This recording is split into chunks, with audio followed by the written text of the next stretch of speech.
Jeff smiled and slapped him on the back and returned into the air-conditioned main cabin where 3 venture capital money men, 2 Americans and 1 Brit, were having drinks, and resumed promising them an opportunity to buy into a river of gold. When Jeff retired from the SAS, he had made a quick fortune as a consultant to defense industries, then raked together an even bigger pile of money by designing, producing, and selling high-tech weapons on his own.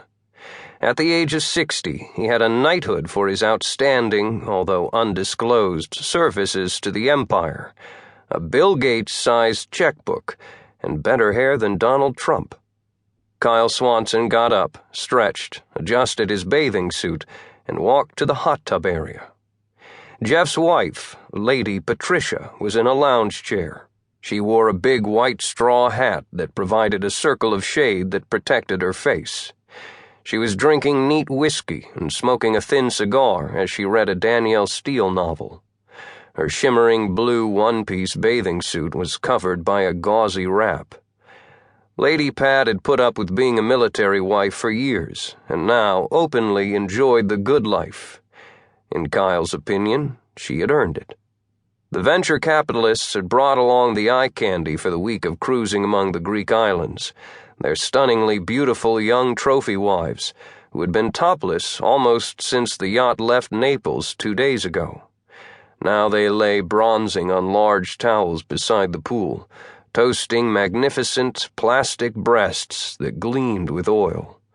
Kyle wondered if there was a factory somewhere with an assembly line that stamped out these kids for rich old farts.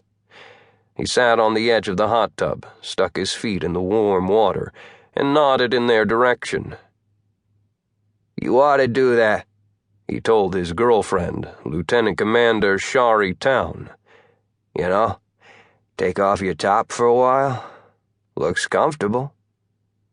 "No," she said, protectively adjusting the top of her red bikini. "You're already way out of uniform, ma'am." Her long black hair lay wet against her dark shoulders, and just looking into her black eyes made his stomach do flips, because he considered Shari to be the most delectable intelligence officer in the U.S. Navy. She had been born in Jordan to an American father and a Jordanian mother, both of whom worked for their respective governments. Shari was only 6 years old when her father, a young diplomat based in Amman with the State Department, was killed in a plane crash. Her mother was a public relations and tourism specialist and worked at embassy postings in Cairo, Paris, and Tokyo before her current assignment as head of the public relations department for the Jordanian embassy in Washington. Shari was fluent in several languages by the time she entered George Washington University and accepted a U.S. Navy commission upon graduation. It did not take long for her to land in naval intelligence, where, after compiling a sterling record, she was snapped up to be an analyst for the National Security Council. Her office was only a desk and a basement cubicle, but the address was still the best in town. 1600 Pennsylvania Avenue, the White House. "Go away," Shari told Kyle, closing her eyes and leaning against the high-pressure jets that churned the water into frothy bubbles around her. She lifted her face to the sun. "Hey," Swanson argued, "your boobs are real. We ought to show 'em off." "We?